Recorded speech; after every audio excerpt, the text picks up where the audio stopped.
हरे कृष्णा। सभी भक्तों का स्वागत है आज के इस गीतामृत कार्यक्रम में।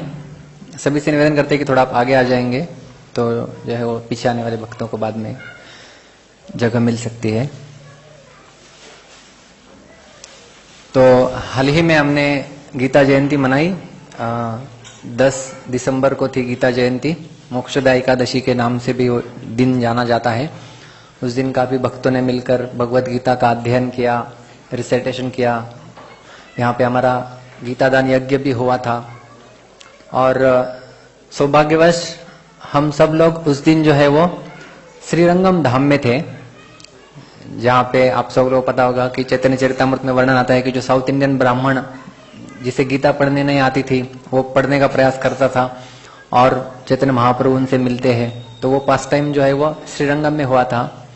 तो वहां पर जो है वो भगवान का दर्शन आपको 1 सेकंड के लिए मिलता है और दर्शन के लिए आपको लाइन में 4 से 5 घंटे खड़ा होना होता है। यहाँ पे कई भक्त उपस्थित है जिन्होंने इस प्रकार से रोमांचक दर्शन किए हुए हैं भगवान रंगनाथ जी के, जो कि तमिलनाडु में आता है, तिरुचिरापल्ली के नजदीक है। तो वहां पर हमने भी फिर जब लाइन में लगे हुए करने को कुछ नहीं है तो फिर हमने भी गीता रिसाइटेशन वहां पे किया और लगभग 60-70% भगवत गीता हमारा जो है वो जब हम भगवान का दर्शन के लाइन में थे तभी हुआ। और जब हम यहाँ पर आए तब सब लोग कह रहे थे कि वहां पे देखो 4 घंटा लाइन में खड़ा होने के बाद 2 सेकंड के लिए दर्शन मिलता है और यहाँ पर जो है वो 2 सेकंड में आप भगवान के सामने जा सकते हैं और 4 घंटा आराम से दर्शन ले सकते हैं। लेकिन वहां पर एक और विशेष बात थी कि जब जैसे आप दर्शन लेते हैं भगवान का तो उसके पीछे तुरंत गार्ड होते हैं जो आपको वहां से बाहर निकालते, खींचते। और क्योंकि वो तमिल है तो जैसे आप दर्शन कर रहे हैं वैसे ही वो लोग आपको पीछे से खींचेंगे और कहेंगे वांगा वांगा वांगा, ऐसा कहते हैं वो। तो तमिल में वांगा का अर्थ है जाइए या कम कम कम, जल्दी आओ जल्दी आओ जल्दी आओ। तो एक भक्त कह रहे थे कि यहाँ पे हमको दर्शन मिलता है बिना वांगा के वांगा वांगा कोई कहता नहीं, कोई दर्शन के लिए आपको कोई खींचता नहीं, चलो अभी केवल जन्माष्टमी आदि महोत्सव छोड़ के। तो बिना वांगा का दर्शन हमें यहाँ पे मिलता है। तो हमने सोचा कि क्योंकि अभी ये मैराथन का महीना भी चल रहा है, गीता जयंती का महीना ऐसे माना जाता है, तो क्यों ना हम लोग थोड़ा गीता जयंती के ऊपर चर्चा करें कि क्यों भगवद गीता हमारे लिए इतनी महत्वपूर्ण है। हालांकि 1-2 वर्ष पूर्व भी हमने गीता जयंती के ऊपर एक क्लास दिया था, लेकिन वो क्लास और ये क्लास जो है वो भिन्न है, दोनों अलग अलग है। तो ऐसा बताया जाता है कि भगवद गीता पठन और पाठन करना इतना महत्वपूर्ण है, इतना आनंददायी है कि साक्षात भगवान श्री कृष्ण और राधा रानी दोनों आनंदित होते हैं जब कोई व्यक्ति जो है वो गीता का पठन या पाठन करता है। इसलिए एक श्लोक आता है वैष्णव तंत्र सार में, कृपया मेरे पीछे दोहराइए। यत्र गीताचारश्च पठनम पाठनम तथा मोदते तत्र श्री कृष्णो भगवान राधया सह। यत्र गीता विचारश्च, जहाँ पे गीता का विचार और उसका क्या होता है पठनम पाठनम तथा, गीता विचार उसका पठन और पाठन जहां पर होता है, मोदते तत्र श्री कृष्णो, वहां पर भगवान श्री कृष्ण जो है वो मोदित होना, यानी इसका अर्थ है आनंदित होना, हर्षोल्लासित होना। भगवान राधया सह, भगवान श्री कृष्ण राधा रानी के साथ आनंदित होते हैं जब जहां पर भगवद गीता का पठन और पाठन होता है। इतना ही नहीं बल्कि भगवान श्री कृष्ण ये भी कहते हैं कि गीता इतना महत्वपूर्ण ग्रंथ है कि उसके आधार पर मैं सृष्टि का पालन करता हूं और गीता का आश्रय में मैं स्वयं रहता हूं। ये भगवान की वाणी है। गीताश्रये हम तिष्ठामि, गीता में परमं गृहम्, गीता ज्ञानं समाश्रित्य त्रिलोकं पालयाम्यहम्। तो यहाँ पे भगवान कहते हैं कि गीता श्रये हम तिष्ठामि। तिष्ठामि यानी मैं वास करता हूं, मैं रहता हूं, गीता के आश्रय में मैं रहता हूं, और गीता में परमम गृहम, गीता जो है वो मेरा घर है। भगवान श्री कृष्ण कहते हैं गीता मेरा घर है। गीता ज्ञानम समाश्रित्य, और गीता के ज्ञान का ही आश्रय देके त्रिलोकम पालयाम्यहम, मैं तीनों लोकों का पालन करता हूं। तो इतना जो है वो भगवत गीता ग्रंथ महत्वपूर्ण है। भगवान श्री कृष्ण कहते हैं कि मेरा घर है गीता, मैं रहता हूं गीता में, और गीता का आधार लेके मैं तीनों लोकों का जो है वो पालन करता हूं। और भगवत गीता जो है वो उपनिषदों का भी भाग है, इसे गीतोपनिषद कहा जाता है। और उसके बारे में गीता महात्म्य में वर्णन आता है, सर्वोपनिषदो गावो दुग्धा गोपाल नंदनः पार्थो वत्स सुधीर भोक्ता दुग्धम गीतामृतम महत्। सर्व उपनिषदों गाओ, सभी उपनिषदों की तुलना जो है वो गाय से की जाती है, गाय के समान है। और जैसे गाय, पता है हमें कि गाय का सर्व महत्वपूर्ण अंग गाय का है, जो है वो मिलता है हमें, वो है दूध। और भगवान श्री कृष्ण वो एक ग्वाले के समान है, जो इस उपनिषद रूपी गाय का जो है वो दोहन कर रहे हैं। और वो दूध कौन पी रहा है? पार्थो वत्स, पार्थ यानी अर्जुन जो है वो वत्स यानी गाय के बछड़े के रूप में है, वो सुधीर भोक्ता, सुधीर भोक्ता यानी सुधीर यानी अमृत, अमृत का जो है वो पान कर रहे हैं। इस प्रकार का ये जो दूध है, दुग्धम गीतामृतम महत्, ये जो है बहुत महान ये गीतामृत है। तो हमने सोचा कि आज के हमारे चर्चा का विषय रहेगा डीकोडिंग गीता। डीकोडिंग का अर्थ है कि कई बार जो है वो हम लोग कोड लैंग्वेज में बात करते हैं तो कभी समझ में नहीं आता। जब हम कोड लैंग्वेज में बात करते हैं किसी एक दूसरे के साथ और तीसरा व्यक्ति फिर समझ नहीं पाता, ऐसा होता है ना कभी? कोड लैंग्वेज होता है कुछ बात करने का। स्टूडेंट्स कभी कभी इस भाषा में बात करते हैं। जैसे एक बार एक लड़का और उसके पिताजी रास्ते से जा रहे होते हैं और बच्चे को, लड़के को एसएमएस आता है उसके मित्र का कि थोड़ी देर में हमारा रिजल्ट लगने वाला है। तो बेटा अभी पिताजी के साथ में, तो वो मैसेज करता है कि अभी मत बता, अभी मैं पिताजी के साथ हूं, जो है वो थोड़े वो फिर कोड लैंग्वेज डिसाइड कर लेता है उसके साथ में। बोलता है कि अगर तू कहेगा अगर मैं एक सब्जेक्ट में फेल है तो तू मुझे मैसेज कर, गुड मॉर्निंग टू यू। अगर मैं 2 सब्जेक्ट में फेल हो गया तो good morning to you and your father. और फिर वो छोड़ देता है। फिर थोड़े समय बाद उसे एसएमएस आता है, good morning to you, your father and family and friends.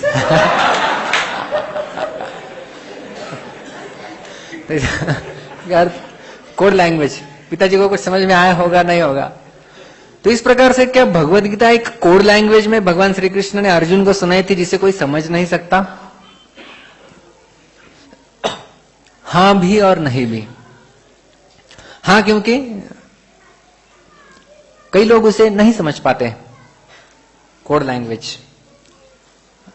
9वें अध्याय में भगवान श्री कृष्ण कहते हैं कि गीता जो है वो राजविद्या राजगुह्य, गुह्य गुपित है, हर कोई इसे समझ नहीं पाएगा।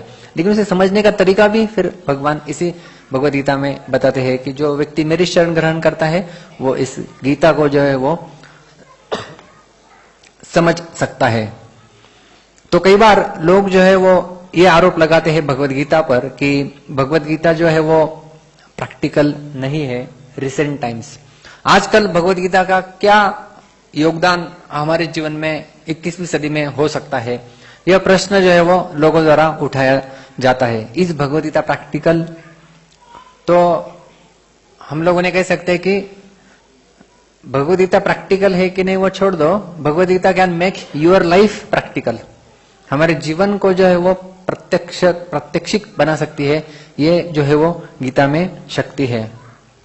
तो भगवत गीता जो है उसके 2 पहलू है। एक है आध्यात्म और दूसरा है व्यवहार। आध्यात्मिक चीजों के बारे में ज्ञान दिया है भगवान श्री कृष्ण ने अर्जुन को, लेकिन उसके साथ साथ वो ज्ञान अतिशय व्यावहारिक है। और श्रील प्रभुपाद जी की कृपा से वो हमें आसानी से मिलता है और हम लोग उसे जो है वो ग्रहण कर सकते हैं, समझ सकते हैं। जैसे पुनर्जन्म के बारे में श्रील प्रभुपाद जी बहुत सुंदर तरीके से, व्यावहारिक तरीके से बताते हैं। कल्पना करो आप एक रूम में बैठे हो, उस रूम को एक खिड़की है और खिड़की के बाहर से, खिड़की से जब आप झांक के बाहर देखते हैं तो आपको दिखता है कि गाड़ी आ रही है। तो हम लोग क्या देखते हैं, गाड़ी आ रही है, कुछ समय तक गाड़ी को देखते हैं, फिर वो गाड़ी निकल जाती है और फिर हमारे आंखों से ओझल हो जाती है। तो श्रील प्रभुपाद जी समझाते हैं कि पुनर्जन्म इस प्रकार से है। क्या हमारी नजरों में आने से पहले वो गाड़ी का अस्तित्व नहीं था? अस्तित्व था। और हमारी नजरों से ओझल होने के बाद भी क्या वो गाड़ी का अस्तित्व नष्ट हो जाता है? जी नहीं, वो गाड़ी चलती ही रहती है।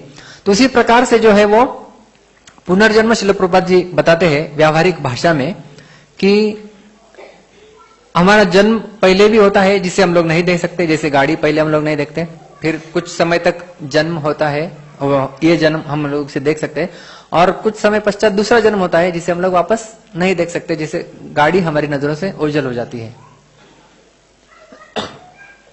हाल ही में जो कि मैराथन महीना चल रहा है, एक पुस्तक वितरक गोपीनाथ मंदिर के वो ये शेयर कर रहे थे कि एक लोकल ट्रेन में वो पुस्तक वितरण कर रहे थे और जैसे लोकल ट्रेन में पुस्तक वितरण करते करते वो एक व्यक्ति के पास पहुंचे और उसे उन्होंने गीता हाथ में दी दिखाने के लिए। वितरक जो है वो जानते हैं भगवत गीता कोई स्पर्श भी करेगा तो भी उसका जो है वो शुद्धिकरण शुरू हो जाता है, तो एटलीस्ट देखने के लिए उत्सुक भी नहीं है तो भी लेते, अब देखो तो सही, एटलीस्ट एक बार देखो तो सही। और जब लेता है फिर वो बाद में उसका अगला जो है वो कार्यक्रम शुरू हो जाता है। तो उसने उसके हाथ में रख दिया और बाकी लोगों को फिर बताने लगा, अनाउंसमेंट करने लगा। तो जो जिसके हाथ में गीता दी थी वो फिर प्रश्न पूछता है उनको, क्या भगवत गीता के आधार पर आप बता सकते हैं पुनर्जन्म होता है? तो वितरक जो है वो कहे कि हाँ बिल्कुल, भगवत गीता के आधार पर हम लोग कह सकते हैं कि पुनर्जन्म होता है। तो फिर उस व्यक्ति ने प्रश्न पूछा कि ठीक है, अगर पुनर्जन्म होता है तो आप मुझे गीता दे दो, अगले जन्म में मैं आपको पैसे दे दूंगा। तो अभी ये जो वितरक थे, गीता के आधार पर पुनर्जन्म होता है, अगर नहीं कहे तो फिर पुनर्जन्म नहीं होगा, ऐसा साबित हो सकता है, और हाँ कहे तो पैसे कहाँ से लाए, फिर अगले जन्म में कौन देगा? तो फिर वो भी मामूली भक्त नहीं थे, तो उन्होंने भी कहा कि हाँ गीता के आधार पर पुनर्जन्म होता है, लेकिन आप जिस कैटेगरी के व्यक्ति हो उस कैटेगरी के व्यक्तियों को मनुष्य जन्म मिलेगा इसकी शाश्वती नहीं है। तो पता नहीं कौन सी कुत्ता बिल्ली बन जाएंगे और मुझे वसूली करने के लिए इतना उनके पीछे भागना पड़ेगा। तो एक व्यावहारिक प्रश्न था और उसका एक व्यावहारिक उत्तर भी जो है वो उन्होंने दिया। तो इस प्रकार से हम लोग देख सकते हैं कि भगवत गीता एक व्यावहारिक ग्रंथ भी है।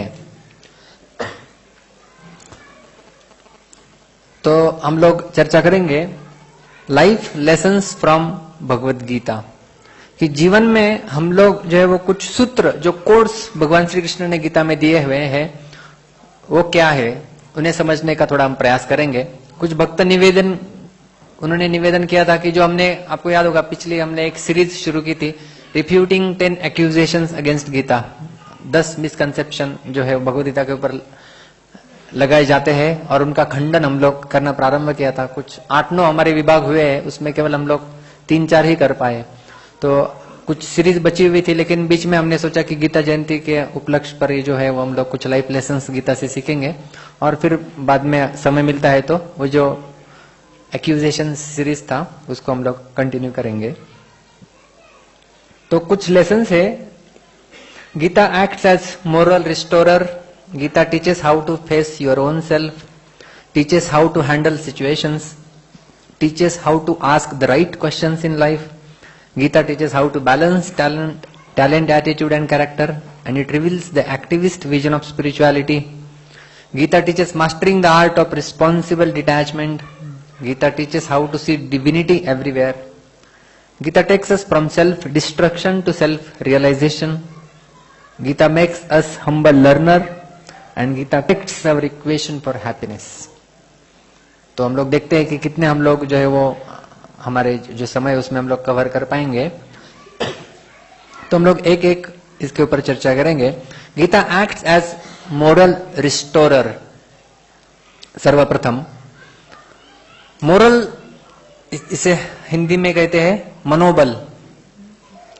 जिसका मनोबल कमजोर हुआ है उसका मनोबल को दृढ़ कराती है भगवत गीता. यदि हम भगवत गीता के शुरुआत में ही देखें कि किस प्रकार से अर्जुन की यह स्थिति थी. पहले ही अध्याय में हम लोग देखते कि अर्जुन वेपतुश्च शरीरे में रोमहर्षश्च जायते गांडीवम श्रंसते हस्तत्वक्चैव परिदह्यते. इतनी विकट परिस्थिति में अर्जुन थे कि अपना गांडीव जिसके साथ वो युद्ध किया करते थे, हमेशा विजयी हुए थे, वो गांडीव उनसे उनके हाथ से भी फिसल रहा था, गिर रहा था. और पहले अध्याय के अंतिम श्लोक में संजय कहते हैं कि एवं मुक्त्वा अर्जुन संख्ये रथोपस्थ उपाविशत विसृज्य सश्रम चापम शोक संविघ्न मानसः. यहाँ पे दिखा था शोक संविघ्न. शोक में अर्जुन चले जाते हैं और अपना गांडीव जो है वो नीचे रख देते हैं. और केवल इतना ही नहीं, उनकी भावनाओं का उद्रेक कुछ इस प्रकार से हो रहा था. संजय कहते हैं तम तथा कृपयाविष्टम अश्रुपूर्णाकुले क्षणम. अश्रु प्रवाहित हो रहे थे उनके आंखों से, मतलब रो रहे थे अर्जुन. इतनी विकट परिस्थिति से जा रहे थे. और जब हम ये सुनते हैं इतनी विकट परिस्थिति में अर्जुन थे, क्योंकि उनको इतना बड़ा युद्ध करना था, इतने सारे योद्धा उनके सामने खड़े थे. उसी प्रकार से जीवन में भी छोटे मोटे युद्ध हमें भी खेलने होते हैं. तो जब हम ये पढ़ते हैं कि अर्जुन भी युद्ध खेल रहा था, हमें भी जीवन में हर पग पग पर जो है वो छोटे मोटे कुछ न कुछ बैटल्स खेलने होते हैं, तब लगता है कि हाँ, गीता हमारी भाषा बोल रही है. कितना परेशान है व्यक्ति. हम लोग भी जीवन में परेशान होते हैं कि नहीं.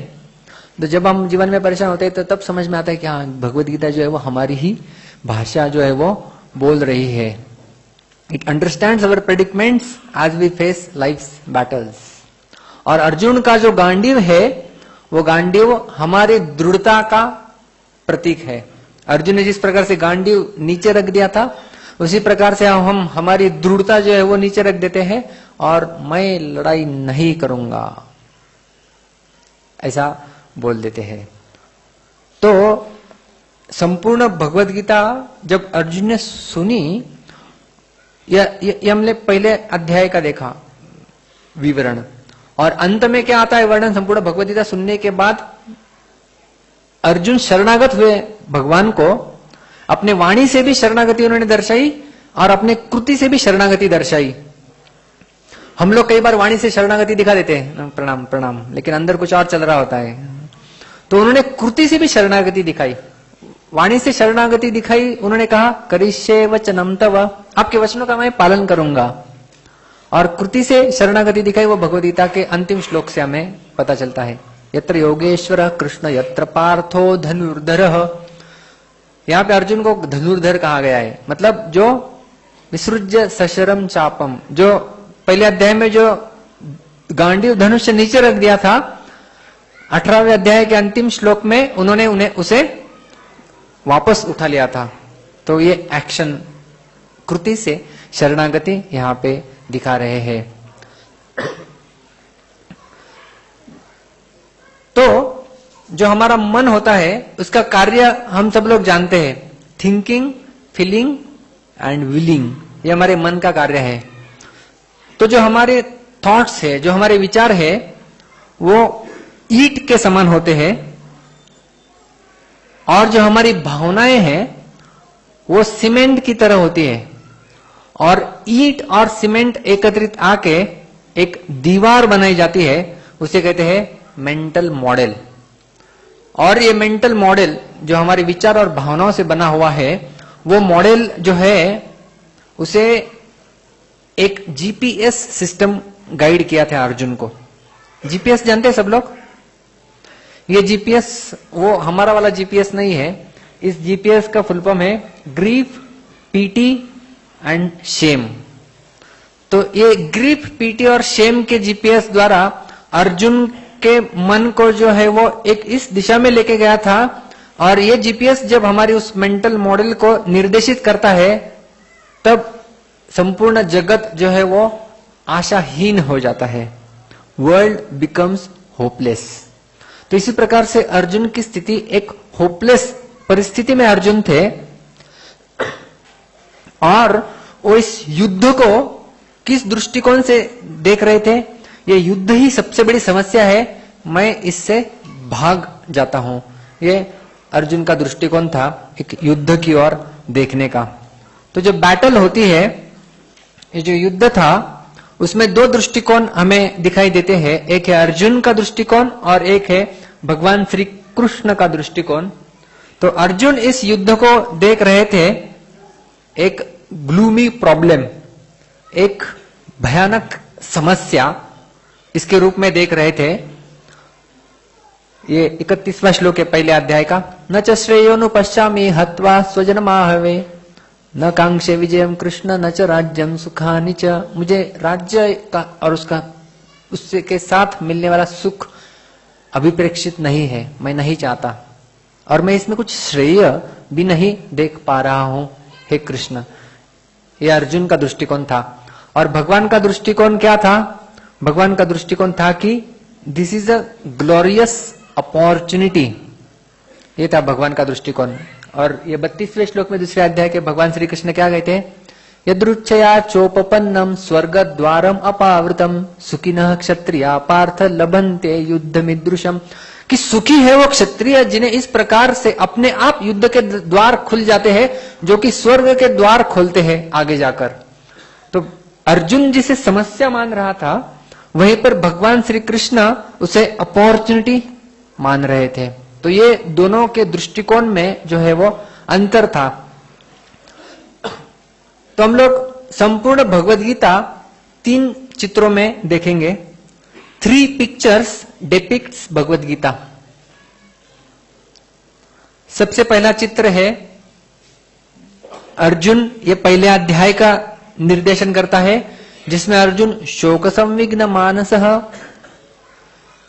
बीच वाले 16 अध्याय भगवान श्री कृष्ण ने अर्जुन को उपदेश दिया, और ये है अंतिम अध्याय जिसमें भगवान ने उपदेश देने के बाद अर्जुन ने अपना गांडी उठाया और पुनः अपना कर्तव्य कर्म युद्ध किया। तो इस प्रकार से हम लोग देखते हैं कि Bhagavad Gita acts as a moral restorer. मनोबल अर्जुन का भगवद गीता ने बढ़ाया। तो इसी प्रकार से जब हमारा भी मनोबल भक्ति में या अपने कर्तव्य कर्मों में जब कमजोर हो जाता है, तब हमने भी जो है वो गीता का इस प्रकार से आश्रय लेके जो है वो हमारा मनोबल जो है वो बढ़ाना चाहिए। दूसरा लाइफ लेसन गीता हमें सिखाती है, Gita teaches us how to face your own self. Bhagavad Gita हमें बताती है कि हमारा स्वरूप क्या है। तो भगवद गीता के दूसरे अध्याय में विस्तृत इसका वर्णन आता है कि भगवद गीता बताती है कि हमें शरीर नहीं बल्कि हमें एक जो है वो आत्मा है। श्रील प्रभुपाद जी जब अमेरिका में गए थे 1966-67 में, जब वो प्रवचन किया करते थे, तो श्रील प्रभुपाद जी कहा करते थे, so I am not the body, I am soul. तो एक डिसाइपल अपने मेमोरीज में लिखते हैं कि हमें तभी लगता था, जो प्रभुपाद कहते थे ना, I am not the body, I am soul, तो कहते कि हमें लगता था कि maybe Swami ji is soul not the body. हम लोग तो आई एम दिस बॉडी। और इसे परसीव कर पाना जो है वो कई बार थोड़ा मुश्किल होता है कि नहीं? जैसे एक डिसाइपल ऐसे ही श्रील प्रभुपाद जी का प्रवचन सुन लिया, I am not the body, I am soul, तो फिर उस भाव में आ गए, चलो मैं अभी आत्मा हूं, और वो चलने लगे, मैं आत्मा हूं, मैं आत्मा हूं, मैं आत्मा हूं। और अगर मैं आत्मा हूं तो मैं वो दीवार के पास आ गया और वो कहे कि मैं अगर आत्मा हूं तो दीवार को लांग कर बाहर भी मैं चला जाना चाहिए, मैं आत्मा हूं ठाड़ करके जो है वो दीवार को टकरा के बैठ जाते हैं, मैं तो शरीर हूं। तो ये जो अंग्रेजी का शब्द भी है, हम लोग पूछते किसी को मिलते हैं, how is everybody at home, तो एवरीबडी उसका स्पेलिंग क्या आता है, एवरीबॉडी। तो हम लोग क्या पूछते हैं कभी, घर के सब शरीर कैसे है, या फिर अगर हम शरीर नहीं हम आत्मा है तो क्या हम पूछते हैं घर की सब आत्माएं कैसी है। वो और भी भयावह लगता है, कौन सी आत्मा की बात कर रहे हैं आप, प्रेतात्मा, भूतात्मा। तो इस प्रकार से डरावना लगता है। लेकिन ये भगवद गीता ये जो है एक व्यावहारिक दृष्टिकोण से श्रील प्रभुपाद जी हमें, जैसे हमने कहा कि कितना व्यावहारिक ज्ञान है ये। कोई अगर मृत व्यक्ति हमारे सामने है तो हम कहते बेचारा चला गया, कितना अच्छा था, यावत् पवनो निवसति गेहे तावत् पृच्छति कुशलम गेहे गतवती वायु देहा पाये भार्याम बिभ्यति तस्मिन् काये। तो इसमें शंकराचार्य बताते हैं श्लोक में, जब तक शरीर में आत्मा है यावत पृच्छति कुशलम गेहे, तब तक सब लोग पूछते हैं कैसे है, कुशल मंगल सब कुछ ठीक है ना, जब तक आत्मा है। और जैसे ही ये आत्मा शरीर से निकल जाता है, गतवती वायु देहा पाये, जब इस शरीर से वो आत्मा चला जाता है, भार्याम बिभ्यति तस्मिन् काये, एक पति भी अपने पति के मृत शरीर से डरती है। ये जो है वो शंकराचार्य ये परिस्थिति यहां पर बता रहे हैं। तो ये व्यावहारिक है, कोई व्यक्ति अगर मृत हो जाता है, हम लोग देखते हैं कि बेचारा चला गया, अरे कौन चला गया, सब कुछ वहीं पर है, किडनी है, हार्ट है, ब्रेन है, सब कुछ है, लेकिन उसको चलाने वाला नियंत्रक आत्मा जो है वो चला गया है। तो जब हम ये समझ जाते हैं कि मैं ये शरीर नहीं बल्कि ये आत्मा है, तो ये ज्ञान हमें अगले लेसन पर लेके जाता है। वो है Gita teaches us how to handle situations. It's not what happens, it's how you handle it that defines you. तो परिस्थिति को हम लोग किस प्रकार से हैंडल करते हैं वो निर्धारित करता है हमारी परिभाषा स्वयं की। तो सिचुएशंस को डील करने के प्रमुखतः दो तरीके होते हैं, एक है फ्लाइट रिस्पांस, दूसरा है फाइट रिस्पांस। फ्लाइट यानी भाग जाना और फाइट यानी उसका सामना करना। अगर हिंदी में हम लोग इसे भाषांतरित करें तो फ्लाइट है भाग लो और फाइट है भाग लो। तो फ्लाइट मतलब भाग लो, भाग जाओ परिस्थिति से, दूर भाग जाओ। और जब उसे सामना करना है तो परिस्थिति में जो परिस्थिति आई है उसमें जो है वो भाग लेना है, उससे भाग नहीं जाना है। तो इसी प्रकार से ये जो दो कैटेगरी के लोग होते हैं उसे दो प्रकार के मैनेजर कॉर्पोरेट भाषा में कहा जाता है। एक है सर्कमस्टेंशियल मैनेजर और दूसरा होता है सब्सटेंशियल मैनेजर। हमने इसकी चर्चा हमारे leadership lessons from Bhagavad Gita उसमें भी की थी। तो सर्कमस्टेंशियल मैनेजर जो है वो कहता है कि परिस्थिति बदलो, और सब्सटेंशियल मैनेजर कहता है अगर हम परिस्थिति नहीं बदल सकते तो मनस्थिति बदलो। क्या परिस्थिति हर बार हमारे नियंत्रण में होती है? नहीं होती। परिस्थिति हमेशा हर बार हमारे नियंत्रण में नहीं होती है, लेकिन हमारी मनस्थिति उस परिस्थिति में कैसी रहे ये हमारे नियंत्रण में जो है वो होता है। इसलिए हाल ही में एक मैसेज आया था मनस्थिति के संबंध में। When you sit in airplane, you relax, even if you don't know the pilot. When you are traveling in a train, you relax, even if you don't know the motorman who is driving the train. Similarly, why don't you relax when you understand that God is driving your life?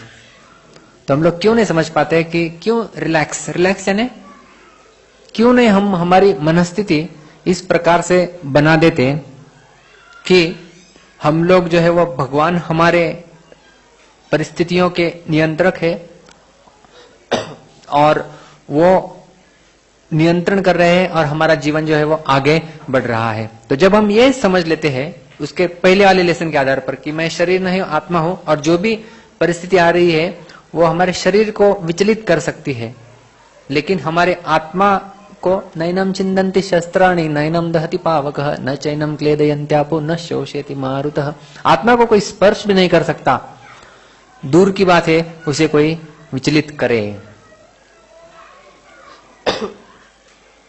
अगला lesson Bhagavad Gita का है, it teaches us how to ask right questions in life. सही प्रश्न क्या है जीवन में पूछने के लिए, ये भगवद गीता हमें सिखाती है। अगर हम देखें अर्जुन को कि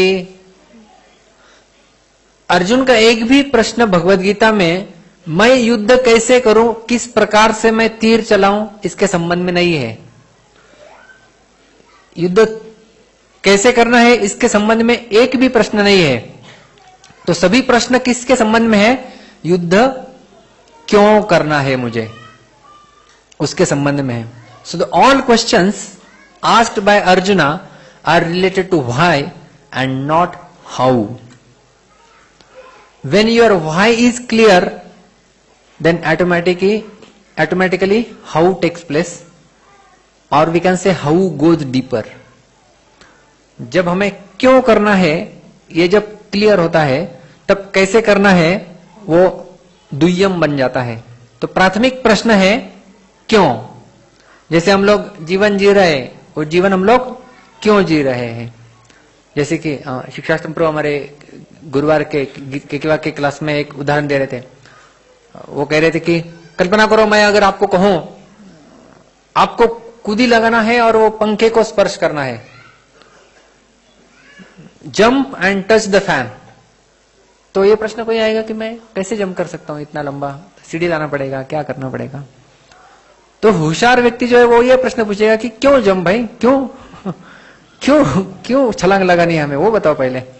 तो इसी प्रकार से बाहर का संसार हमें कई सारी चीजें करने के लिए मजबूर करता है, ये करो वो करो, ये चीज करो ये चीज करो, पैसे कमाओ।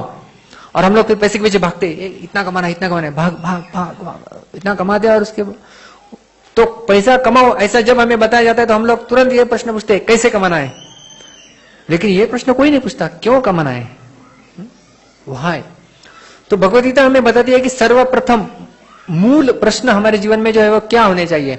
और लोगों के प्रश्न आजकल किस प्रकार के होते हैं, अजीबोगरीब है ना। जैसे मैं एक बार हमारे इधर एक संस्था है गेट फोरम करके, जो इंजीनियरिंग ग्रेजुएट्स को जो है वो पोस्ट ग्रेजुएशन करने के लिए ट्रेनिंग देती है। तो उसमें एक बार एक सेमिनार लेने के लिए गया था। उसका शीर्षक था कुछ मेमोरी बिल्डिंग, किस प्रकार से हम लोग हमारी मेमोरी शार्प कर सकते हैं और वैदिक प्रिंसिपल्स को हमारे जीवन में लागू करके हम सफल हो सकते हैं, ये शीर्षक था उसका। संपूर्ण सत्र हो गया, लगभग 1-1.5 घंटा चला, 150 विद्यार्थी थे।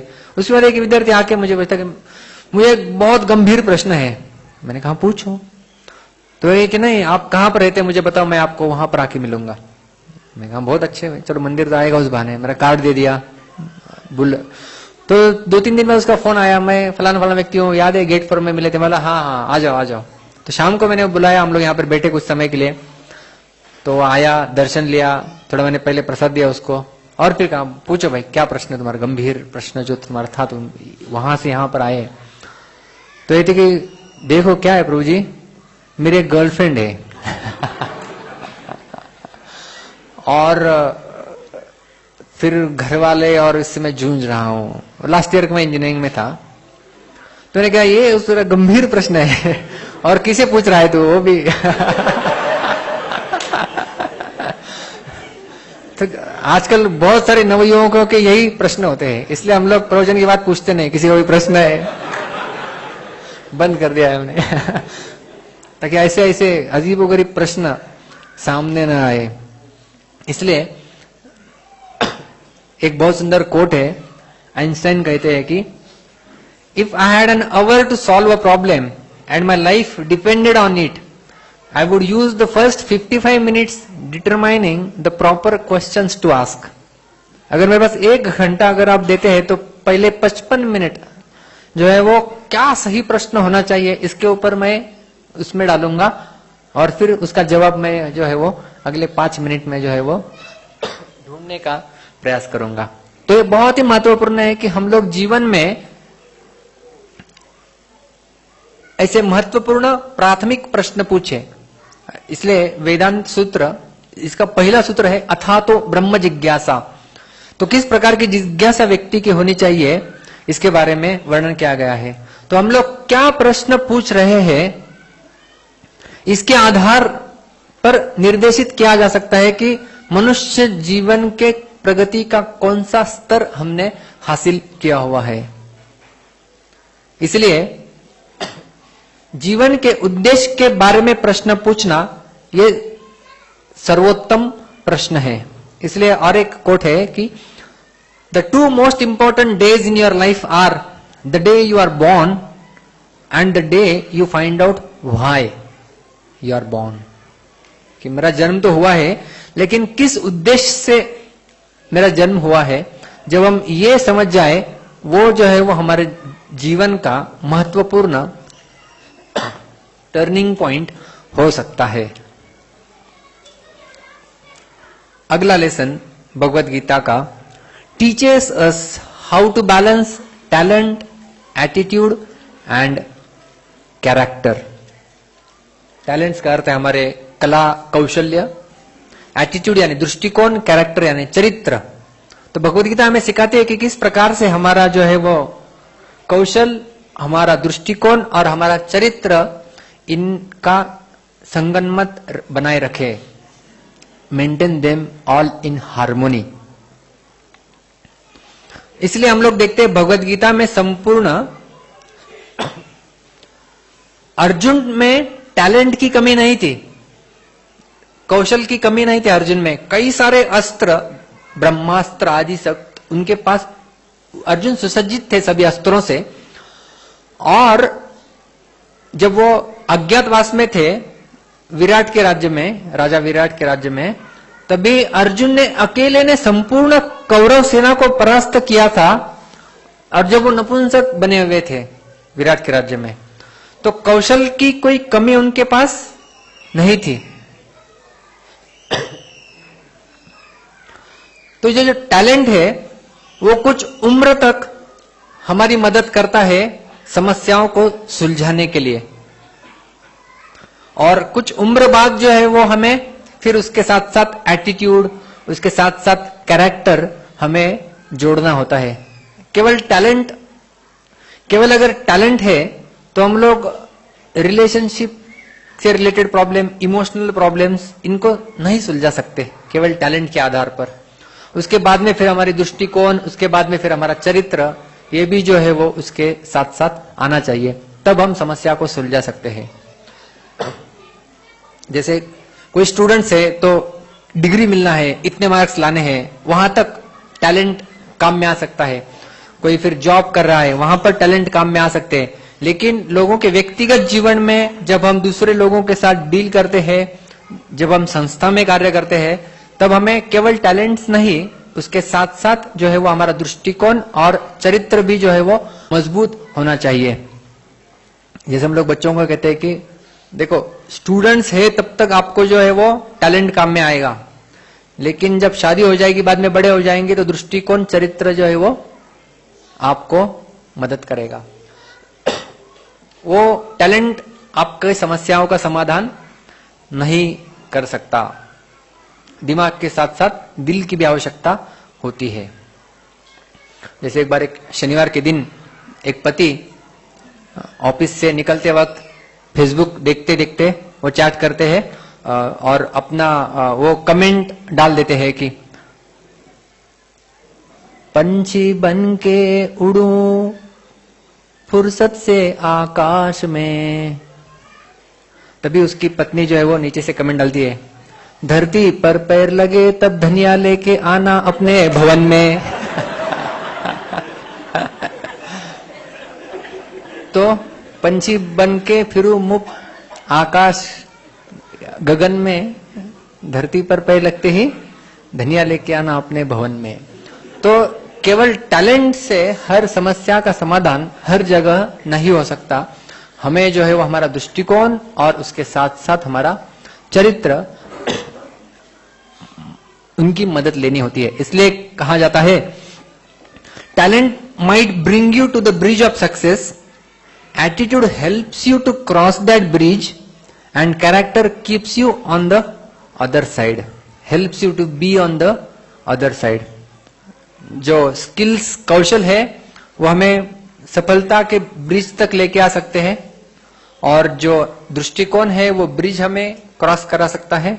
लेकिन चरित्र जो है वो हमें ब्रिज की दूसरी ओर बनाए रखने में हमारी सहायता करता है। तो किस प्रकार से जो हमारा दृष्टिकोण बाकी सब चीजों में, नॉलेज, स्किल्स, वैल्यूज, बाकी सब चीजें अगर देखें, उसमें सर्वश्रेष्ठ जो है वो दृष्टिकोण है। और इसे प्रूव किया है एक वैज्ञानिक ने, जिसका हम लोग छोटा सा जो है वो वीडियो देखेंगे, होता है। अगला लेसन जो हमें भगवद गीता सिखाती है, Gita reveals an activist vision of spirituality. Activist यानी कुछ एक्टिवली कार्य करने वाला। तो कई बार कई सारे आध्यात्मवादी सोच के जो लोग होते हैं, कई बार ये कहते हैं कि हमें जो है वह संपूर्ण सृष्टि का जो है वो त्याग कर देना चाहिए, चलो हिमालय की ओर भाग लो। तो जो इस भौतिकवादी जो लोग होते हैं, 3 प्रकार के लोग होते हैं। एक है भौतिकवादी लोग, दूसरे हैं ज्ञानी लोग जो कि हमें यहां से निकलकर भागने का सलाह देते हैं, और तीसरा होता है भक्त। तो इनका दृष्टिकोण बताया जाता है, modernity रोमांटिसाइजेस the world, gyani demonises the world, and Gita utilises the world. जो भौतिकवादी व्यक्ति है वो कहता है कि इस भौतिक संसार में यावत जीवेत सुखम जीवेत, भस्मीभूतस्य देहस्य कुतः पुनः आगमनो भवेत्। किसने देखा है पुनर्जन्म होता है? ऋणम कृत्वा घृतम पिबेत्। जो है वो सुखपूर्वक जीवो, रोमांटिसाइजेस द वर्ल्ड। जो ज्ञानी होते हैं वो जानते हैं इस भौतिक जगत का स्वरूप क्या है, दुखालयम अशाश्वतम। वो कहते हैं कि इससे जो हमें बाहर निकलना है, और बाहर निकलने का तरीका वो कहते हैं कि this world is useless, filthy place, not suitable to live for. जीवन जीने के लायक नहीं है ये भौतिक जगत, ये जो है वो अच्छा नहीं है। तो इसलिए वो कहते हैं कि यहां से जो है वो हमें दूर निकल कर कहीं और जाना है। डिमोनाइजेस द वर्ल्ड, ब्रह्म सत्य जगत मिथ्या, ये संपूर्ण जगत जो है वो मिथ्या है। इस प्रकार से उनका दृष्टिकोण होता है। लेकिन भगवत गीता का जो दृष्टिकोण है, भक्ति के आधार पर यूटिलाइजेस द वर्ल्ड। जो भी संसार में है उसका इस्तेमाल करना है भगवान की सेवा में, और भगवान का साथ हमारा जो संबंध है उसके विकास में। इन सब चीजों का प्रयोग करके हम हमारा संबंध भगवान के साथ पुनः स्थापित कर सकते हैं। इसलिए भगवान श्री कृष्ण ने गीता में कहा है कि हमारे जो भी प्रवृत्ति, हमारा धर्म, हमारा कर्तव्य है, उन सब कर्तव्यों को हम लोग करेंगे भगवान की प्रसन्नता के लिए, तब जाके हमारा जीवन जो है वो सफल बना सकते हैं हम लोग।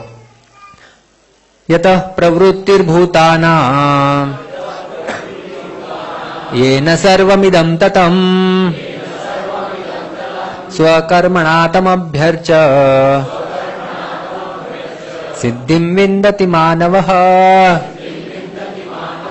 यतः प्रवृत्तिर्भूतानां, सभी प्रकार के जीव जंतुओं के जो स्वामी है, ये न जिनसे सब कुछ आया हुआ है, ये न सर्वमिदं ततम, भगवान जो कि सर्वव्याप्त है, स्वकर्मणा, अपने स्वयं के निर्धारित कर्म यानी कर्तव्य कर्म, तम अभ्यर्च, करके जो भगवान की अर्चना करता है, मतलब अपने स्वधर्म का पालन करते हुए, कोई अगर व्यक्ति धर्म का पालन करते हुए और अपने स्वधर्म का पालन करते हुए भगवान की अर्चना या भगवान की सेवा करता है, सिद्धिम विन्दति मानवः, वो मानव जो है वो सिद्धि प्राप्त कर सकता है, अपने जीवन में सफलता हासिल कर सकता है।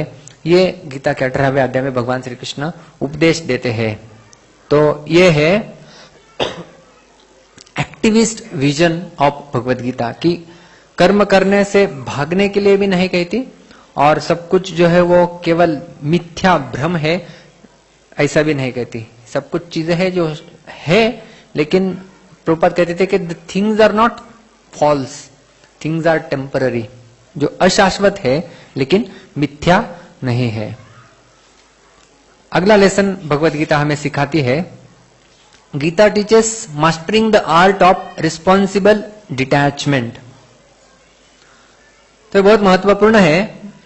जब भी भगवत गीता में भगवान श्री कृष्ण ने कई बार अर्जुन को कहा है कि निरासक्त होके कर्म करो, सुख दुखे समय कृत्वा लाभा लाभ हो जाए, कहीं पर भी आसक्ति रखने की आवश्यकता नहीं है।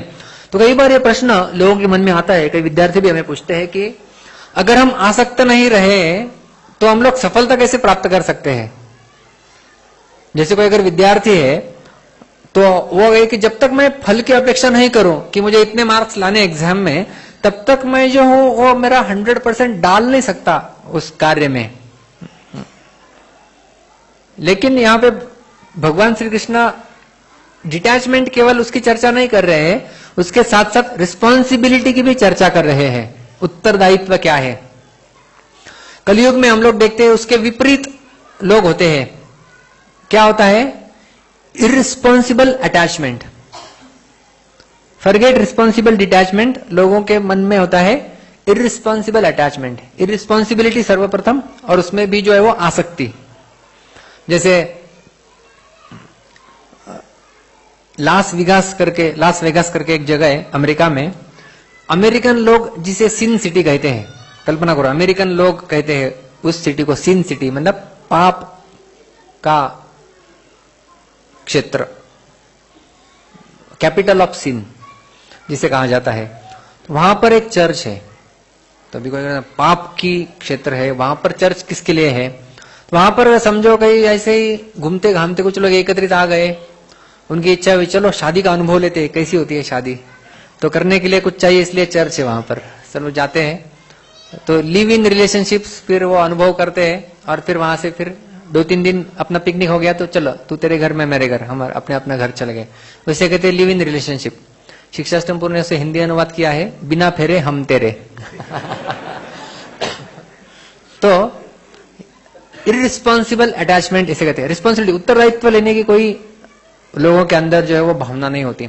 लेकिन भगवान श्री कृष्ण यहां पर बता रहे हैं कि डिटैचमेंट, आसक्ति नहीं, लेकिन उसके साथ साथ उत्तरदायित्व भी निभाना है। इसे कहते हैं रिस्पॉन्सिबल डिटैचमेंट। उसके बाद भगवत गीता आगे हमें सिखाती है, Gita teaches us how to see divinity everywhere. हर जगह हम लोग दिव्यता की दृष्टि कैसे बनाए रखे, ये भगवत गीता हमें सिखाती है। यह है यूरी गैगरिन करके रशिया का पहला एस्ट्रोनॉट जो स्पेस में गया था, अमेरिका से भी पहले।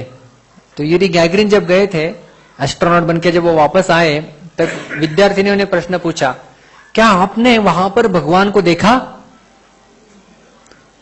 तो आकाश से जाके आए हैं। तो भी यूरी गैगरिन ने कहा कि नहीं, भगवान कुछ नहीं है, वहां पर कुछ नहीं है। तो दूसरे दिन न्यूज़पेपर में एक प्रीस्ट ने उसके ऊपर जवाब लिखा। उस प्रीस्ट ने लिखा कि यूरी गैगरिन इस धरती पर रहने के बाद भी भगवान को नहीं देख पाया, तो उसे वहां पर भगवान कैसे दिखेंगे? यहां पर नहीं देख पाया, वो वहां पर जाके क्या देखेगा? केवल आकाश, केवल निर्वात स्थल देख के आया होगा। तो कहने का तात्पर्य यह है कि यहां पर ही जीते हुए, यहां पर भगवदगीता के जैसे 7वां अध्याय लो, 10वां अध्याय लो, जिसमें विस्तृत भगवान श्री कृष्ण ने बताया कि आप इस सृष्टि में रह के भी दिव्य नजर अगर हम रखेंगे तो हर जगह हम लोग भगवान के अस्तित्व को देख सकते हैं।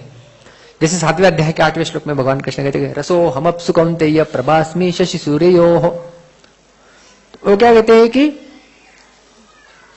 रसो हमअप्सु कौन्तेय, जब हम पानी पीते हैं, जल लेते हैं, तो उसका रस तत्व जो है वो मैं हूं।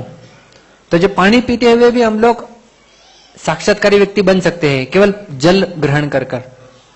प्रभास्मि शशि सूर्ययोः, हम लोग सूरज और चंद्र हर रोज देखते हैं लगभग, देखते हैं ना सूरज हम लोग, हाँ, हालांकि उठने के बाद देखते होंगे कई समय, जैसे हमारे सहस्त्र ऋषियों ने आज एक मैसेज भेजा था सबको जागरूक करने वाला, सुबह जल्दी उठना चाहिए, इसके ऊपर प्रेरणा देते हुए। वो देखिए कि जो लोग होते हैं, कुछ लोग सूरज उठने के बाद उठते हैं, कुछ लोग सूरज उठने से पहले उठते हैं। तो जो सफल लोग होते हैं वो सूरज को उठाते हैं, और जो असफल लोग होते हैं सूरज उनको उठाता है तो सूरज और चंद्रमा, इनका तेज भगवान श्री कृष्ण कहते हैं मैं हूं और मुझसे ये तेज आ रहा है। तो हम लोग यहां पर भी भगवान के अस्तित्व को इन छोटी छोटी चीजों में देख सकते हैं।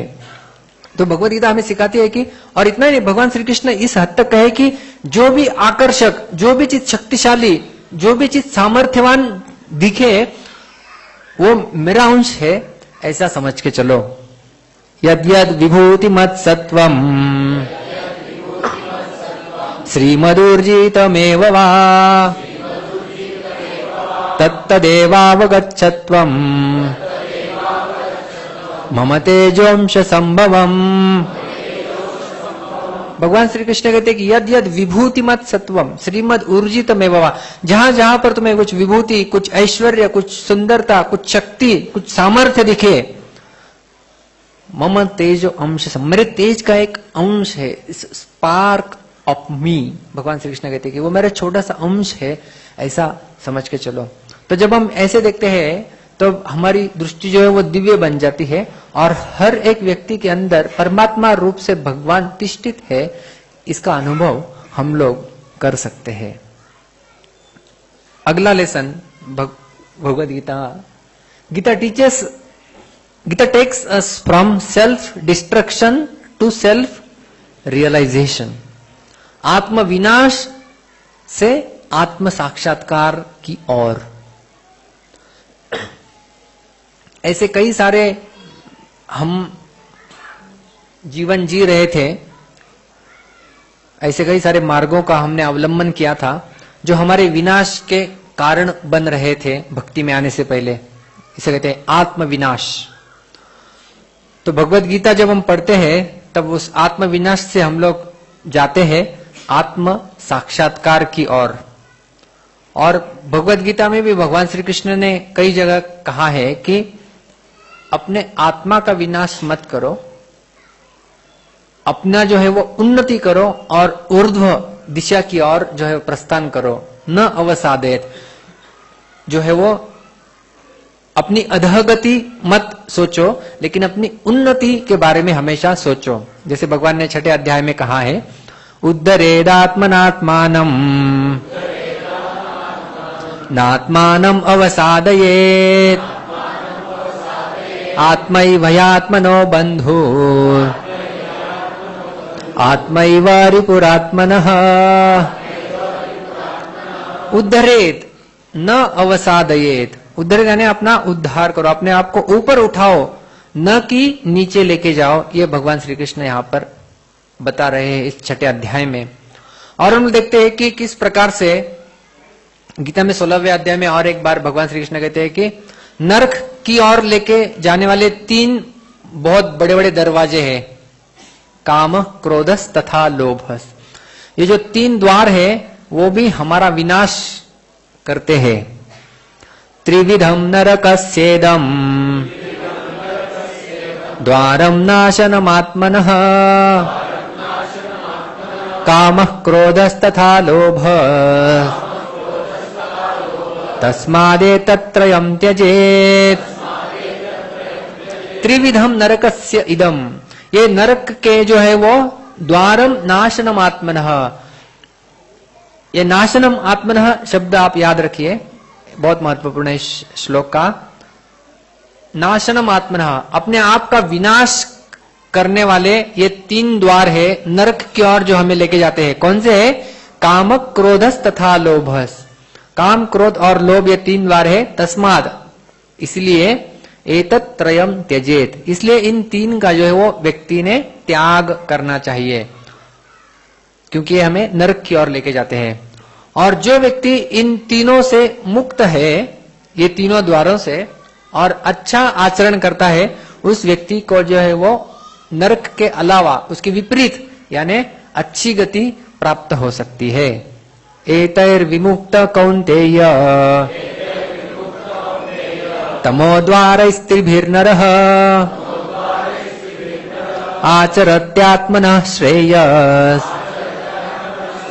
ततो याति परां गतिम्।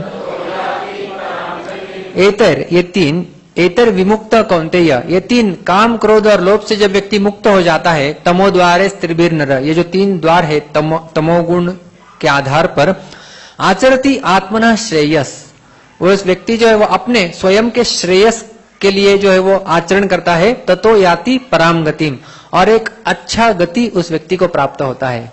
तो जो पिछले श्लोक में जो शब्द था नाशनम आत्मनः, वो है आत्मविनाश, और यहां पर जो शब्द है ततो याति पराम गतिम, वो है आत्म साक्षात्कार। तो भगवत गीता का वो 16वें अध्याय का 21वां श्लोक हमें आत्म विनाश के बारे में बताता है, और 22वां श्लोक हमें आत्म साक्षात्कार के बारे में बताता है। तो इसी प्रकार से भगवत गीता जो है वो हमें आत्म विनाश से आत्म साक्षात्कार की ओर लेके जाने में सहायता करती है। भगवत गीता का अगला life lesson, Gita makes us humble learner, एक नम्र विद्यार्थी हमें बनाती है भगवत गीता, क्योंकि जब तक व्यक्ति के अंदर कुछ गर्व है, कुछ अभिमान है, तब तक ज्ञान उसके अंदर प्रवेश करेगा ही नहीं। इसलिए भगवत गीता में भी भगवान श्री कृष्ण ने शरणागति का मार्ग बताया हुआ है। तो जब हम इस प्रकार से शरण जाते हैं, नम्रता के कारण, नम्रता से जब हम शरण लेते हैं किसी बुजुर्ग व्यक्ति का, आध्यात्मिक प्रगत व्यक्ति का, तब वो व्यक्ति हमें मार्गदर्शन करता है और हमारा रास्ता जो है वो आत्म साक्षात्कार की ओर अग्रसर होता रहता है। तो ये नम्रता के बारे में और शरणागति के बारे में भगवान श्री कृष्ण ने गीता में कई जगह बताया है, लेकिन उसमें से प्रमुख हम लोग चर्चा करेंगे। तद्विद्धि प्रणिपातेन परिप्रश्नेन सेवया उपदेक्षन्ति ते ज्ञानम् ज्ञानिनस्तत्वदर्शिनः। तद्विधि, उस ज्ञान को प्राप्त करने का प्रयास करो। किस प्रकार से? प्रणिपात, परिप्रश्न और सेवा। प्रणिपात यानी शरणागति, परिप्रश्न आस्किंग राइट क्वेश्चंस, और सेवया उनका सेवा करना। और जब यह होता है, ज्ञानिनस तत्वदर्शिना उपदेक्षन्ति ते ज्ञानम, तत्वदर्शी लोग जिन्होंने ज्ञान का दर्शन कर लिया है, वो वही ज्ञान का दर्शन तुम्हें भी कराएंगे। लेकिन उसके लिए सर्वप्रथम गुण जो की आवश्यकता होती है वो है नम्रता, ह्यूमिलिटी। जैसे कि अर्जुन ने वो गुण दर्शाया भगवत गीता के दूसरे अध्याय के 7वें श्लोक में, कार्पण्य दोषोपहत स्वभाव। जब शरणागत हुए, शिष्यस्ते हम शाधि माम त्वाम प्रपन्नम, अभी मैं आपका शिष्य हूं है भगवान, अभी आप मुझे उपदेश दीजिए, तब भगवान श्री कृष्ण बोलना प्रारंभ किए। पहले अध्याय में भगवान श्री कृष्ण उवाच, भगवान उवाच ऐसा एक भी श्लोक नहीं है। तब इस प्रकार से जब नम्रतावश हम लोग शरण जाते हैं, और इस प्रकार से 13वें अध्याय में जब अर्जुन प्रश्न पूछते हैं भगवान को कि ज्ञानम ज्ञेयम च केशव, ज्ञान क्या है, तो ज्ञान क्या है, उसके उत्तर में भगवान श्री कृष्ण सर्वप्रथम चीज बताते हैं, वो है अमानित्वम। श्रील प्रभुपाद जी इस श्लोक के तात्पर्य में 13वें अध्याय का 8वां श्लोक है वो, अमानित्वम अदम्भित्वम अहिंसा क्षान्तिरार्जवम् आचार्योपासनम शौचम स्थैर्य आत्मविनिग्रह।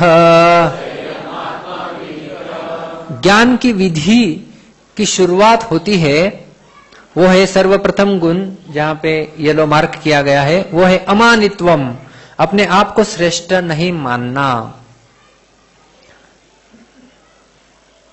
तो दूसरों से मार्गदर्शन लेना। तो अर्जुन हमें सिखाते हैं कि हमारे जीवन में भी कई बार जब हम नम्रता रखते हैं, तब जाके दूसरे लोग हमें उपदेश दे सकते हैं।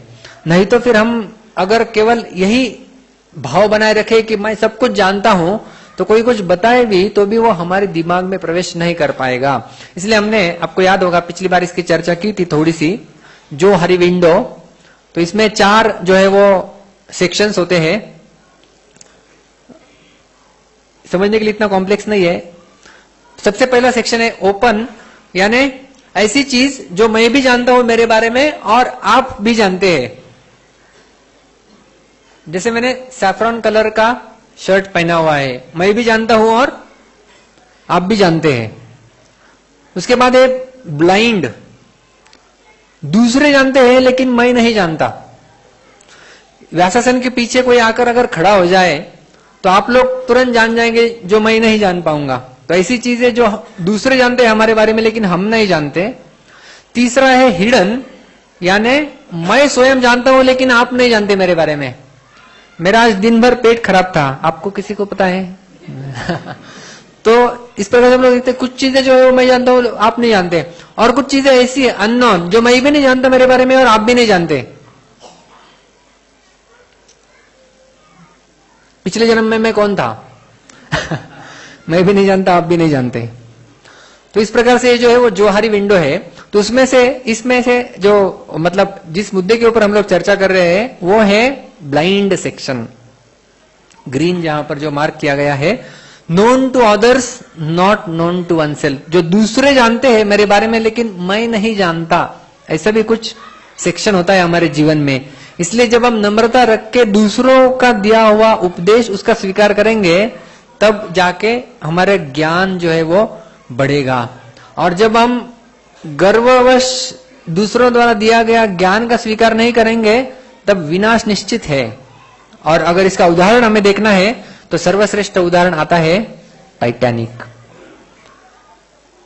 टाइटैनिक का जो वायरलेस ऑपरेटर था, ऐसा बताया जाता है कि उनको 6 वार्निंग्स मिले थे कि आगे जाके आइसबर्ग है, लेकिन उन्होंने उसको निग्लेक्ट किया था। क्योंकि हम लोग ऐसे जहाज में बैठे हैं, the which even God cannot sink, the ship which even God cannot sink, ऐसे जहाज में हम लोग बैठे हैं, इसका उन्हें अभिमान था और उन्होंने निग्लेक्ट किया। 6 प्रकार के वार्निंग उन्हें आके गए थे आइसबर्ग के, लेकिन उन्होंने निग्लेक्ट किया, सुना नहीं, और उसका परिणाम जो है वो क्या हुआ? 150 से ऊपर लोगों को मृत होना पड़ा इस एक्सीडेंट में। और एक बहुत सुंदर उदाहरण है जब हम दूसरों का नहीं सुनते हैं। ये एक विशेष मछली है जिसका नाम है ओरफिश। इसे कहते हैं messenger of sea god's palace. तो क्या हुआ, जापान में ये मछली है विशेष ओरफिश करके। तो 2011 में ये मछलियों की हलचल देख के कुछ मछुआरों ने ऐसा निश्चय कर लिया कि अभी कुछ विपरीत होने वाला है, और उन्होंने साइंटिस्ट को जाके रिपोर्ट भी किया कि अभी कुछ जो है वो अनहोनी चीज हो सकती है। तो वैज्ञानिक वो कहा कि क्यों, कैसे आपको लगा? वो कहे कि देखो ये ओरफिश किस प्रकार से बर्ताव कर रहे हैं, उससे हम लोग समझ गए। तो वो वैज्ञानिक को लगा कि अंधविश्वास है, उन्होंने उसके ऊपर ध्यान नहीं दिया। और ठीक दूसरे दिन जो है वो बहुत बड़ी सुनामी 2011 में जापान में आया था। सैकड़ों लोग उद्ध्वस्त हो गए थे, घर उद्ध्वस्त हो गए थे, इस प्रकार से हम लोग देखते हैं। तो क्योंकि उन्होंने सुना नहीं, अंधविश्वास मानने के कारण। तो ये ओरफिश है, इसके बारे में एक छोटा सा वीडियो भी है, मैंने सोचा कि आपको इसकी जानकारी दे दे। तो ये बताया गया कि जो ओरफिश है, भूकंप आना है या फिर सुनामी आने वाली है। तो 2011 तक इसके बारे में जानकारी नहीं थी। तो जैसे वो फिर जो मछुआरों ने बताया कि इस प्रकार से विपरीत हम लोग उनका देखते हैं बर्ताव इस फिशेस का, वो आके तुरंत शोर पे आके मरना चालू कर देते हैं, अलग से बर्ताव करते हैं। तो फिर वो वैज्ञानिकों ने फिर ये रिसर्च किया और फिर ये वीडियो बाद में जाके बना कि अभी वो लोग जैसे ही और फिश किनारे पे आते हैं, कुछ अलग बर्ताव करते हैं, तो तुरंत उन्हें समझ आता है कि जो भूकंप नहीं तो कुछ सुनामी नहीं तो कुछ अनहोनी चीज होने वाली है, और वो फिर केयर करते हैं। तो जब हम सुनते हैं दूसरों का तब जाके हमारे ज्ञान में बढ़ोतरी हो सकती है। यह है निष्कर्ष। और गीता का जो अंतिम हम लोग देख रहे हैं life lessons, Gita corrects our equation for happiness. बहुत सारे इक्वेशंस हम लोग जीवन में सीखते रहते हैं. मैथमेटिकल इक्वेशंस हो, कई सारे इक्वेशंस हम लोग सीखे हुए भी है. जैसे I am still waiting for the day I will actually use all these equations in real life. कई सारे इक्वेशंस हम लोग सीखते हैं जिनका कुछ उपयोग भी नहीं होता. लेकिन what is the happiness equation, उसके बारे में हम लोग नहीं सीखते. What is the happiness equation? तो कई लोगों का हैप्पीनेस इक्वेशन यह होता है कि जितने अधिक चीजें मेरे पास उतना अधिक सुखी मैं. अगर ऐसा है तो कई सारे अमीर लोग फिर सुखी होने चाहिए, लेकिन कई सारे आजकल जेल में पाए जाते हैं, सुखी नहीं है. और कई लोग बोलते हैं कि जितनी चीजें मेरे पास कम है उतना मैं सुखी. तो फिर क्या सबसे गरीब लोग सुखी है? तो ना सबसे अमीर सुखी है ना सबसे गरीब सुखी है. तो सुखी कौन है? प्रश्न है कि नहीं? तो this is the happiness equation which Gita teaches us. तो हमें चीजों की आवश्यकता केवल कार्य करने के लिए होती है, न कि आनंद देने के लिए. जब हम हमारा इक्वेशन चीज और आनंद इन दोनों को एक साथ लाते हैं तो फ्रस्ट्रेट होने वाले हम हमारे जीवन में. तो चीजें हमें चाहिए, लेकिन किसके लिए चाहिए? केवल कार्य करने के लिए, न कि आनंद प्रदान करने के लिए. इसलिए भगवान श्री कृष्ण कहते हैं कि इस प्रकार का आनंद प्राप्त करने का प्रयास करो अपने जीवन में, है कि कितना भी बड़ा दुख क्यों ना आए वो आपको विचलित नहीं कर सके. यम लब्ध्वा च परम लाभम मन्यते नाधिकं ततः यस्मिन् स्थितो न दुःखेन गुरुणापि विचाल्यते. यम लब्ध्वा, इस प्रकार का आनंद, इस प्रकार का लाभ प्राप्त होने के बाद च अपरम लाभम मन्यते न अधिकम ततः, इससे अधिक प्राप्त करने के लिए और कुछ है ही नहीं इस संसार में. जब वो कन्विक्शन व्यक्ति को आ जाए, यस्मिन स्थित, और उसमें जब व्यक्ति स्थित हो जाता है, गुरुणापि दुखे न विचार लेते, कितना भी बड़ा दुख भी उस व्यक्ति के जीवन में क्यों ना आए वो उसे विचलित नहीं कर सकता. ऐसा आनंद प्राप्त करो, ये भगवान श्री कृष्ण हमें गीता में बताते हैं. तो इतने सब लाइफ लेसन सूत्र सीखने के बाद सही में सीख जो होती है तब मानी जाती है जब ये दो चीजें हो, इम्प्लीमेंट एंड शेयर. जब हम उसका अपने जीवन में पालन करना प्रारंभ कर देते हैं और उसके साथ साथ जब हम दूसरों के साथ बांटते हैं वो चीजें, तब जो है वो हमारी लर्निंग या हमारा ज्ञान अर्जित करना परिपूर्ण हो जाता है, ऐसा कहा जाता है. तो इम्प्लीमेंट यानी क्या? ये जो सभी हमने जो लाइफ लेसन सीखे हैं उसको अपने जीवन में पालन करना प्रारंभ करना. जैसे अर्जुन ने इम्प्लीमेंट किया था मैसेज भगवत गीता का. सर्वप्रथम हमने देखा, सर्वप्रथम गीता के डायरेक्ट श्रोता कौन थे? अर्जुन. और उन्होंने भगवद गीता का किस प्रकार से अपने जीवन में पालन किया था, ये भगवतम के श्लोक में आता है. देश कालार्थ युक्तानि रुत्तापोपशमानि च हरन्ति स्मरतश्चित्तम गोविंदाभिहितानि में. जब भगवान श्री कृष्ण चले गए रहते हैं और संपूर्ण राज्य प्राप्त होने के बाद पांडव भी अभी जाने वाले हैं, तब अर्जुन युधिष्ठिर महाराज को ये श्लोक कहते हैं कि हरन्ति स्मरतश्चित्तम, मेरा चित्त भी जो है वो हरंती, मेरा चित्त चुरा के जा रहा है, मतलब चुरा लिया जा रहा है. और कहां पे जा रहा है वो? गोविंदाभिहितानि में. गोविंद ने जो उपदेश दिया था उनकी ओर मेरा चित्त जा रहा है.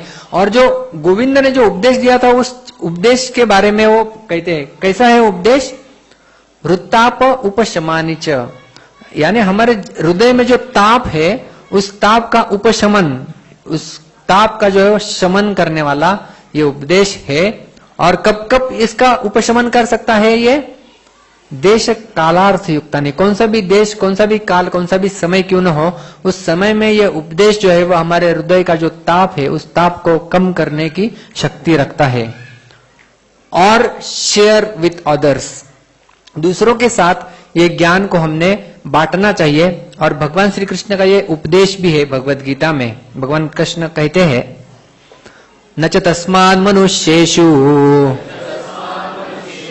कश्चिन्मे प्रियकृत्तमः भविता न च मे तस्मात् अन्यः प्रियतरो भुवि। उस व्यक्ति से प्रिय और कोई व्यक्ति दूसरा मेरा है ही नहीं जो इस ज्ञान का प्रसार दूसरों के लिए करे, इस ज्ञान का प्रचार करे, दूसरों को यह ज्ञान बांटे। उस व्यक्ति से प्रिय और कोई व्यक्ति, प्रिय व्यक्ति भविता न भुवि, न हुआ है न होगा, ऐसा भगवान श्री कृष्ण ने बोल दिया है। होगा, हुआ भी नहीं अभी तक और न कोई होगा भी भविष्य में। इससे प्रिय व्यक्ति किससे प्रिय? जो कि भगवत गीता का ज्ञान दूसरों को बांटता है।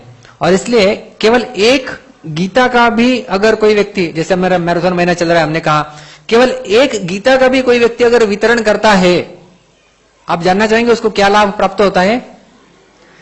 जानना चाहेंगे? केवल एक गीता अगर हम दूसरों को देते हैं, ज्ञान देना तो है ही, लेकिन केवल अगर एक गीता भी कोई अगर दूसरों को देता है तो उसको क्या लाभ होता है? ये वैष्णव तंत्र सार ग्रंथ में बताया गया है। गीता दान प्रभावेन सप्तकल्पमितः समः विष्णुलोकम अवाप्यन्ते विष्णुना सह मोदते। गीता दान प्रभावेन, भगवत गीता का केवल एक गीता भी दान करने का प्रभाव क्या होता है? सप्तकल्पम इतः समः, 7 कल्पों तक विष्णुलोकम अवाप्यन्ते विष्णुना सह मोदते। 7 कल्पों तक भगवान विष्णु के साथ संग और उनके साथ आनंदित रहने का मौका उस व्यक्ति को प्रदान किया जाता है जो केवल एक गीता का वितरण करता है, 7 कल्पों तक। इसलिए श्रील प्रभुपाद जी कहा करते थे कि books are so potent that anyone who reads them in its sure to become Krishna conscious, so it is very valuable service to distribute our books। तो अभी हमारा नया साल आ रहा है 2017 में, हम लोग कुछ ही दिन में पदार्पण करने वाले हैं। काउंटडाउन शुरू हो गया है। आप लोगों को पता है काउंटडाउन क्या होता है? तो काउंटडाउन घड़ी होती है जो अभी शुरू है। न्यू ईयर सेलिब्रेशंस कुछ एक वेबसाइट है जिसमें वो काउंटडाउन करके अभी बताते हैं 3 दिन इतने घंटे इतने समय अभी बाकी है नए साल में पदार्पण करने के लिए। तो जो आने वाला नया साल है जिसमें हम लोग पदार्पण करने वाले हैं, तो हम लोग प्रण ले कि ये जो 2 चीजें हमने देखा ज्ञान के बारे में, एक तो इम्प्लीमेंट हमारे हृदय में हम लोग इसका स्थान देकर इसके हिसाब से आचरण करें और साथ साथ दूसरों को शेयर करें। इस हिसाब से जो है वो हमारा नया साल में पदार्पण होना चाहिए।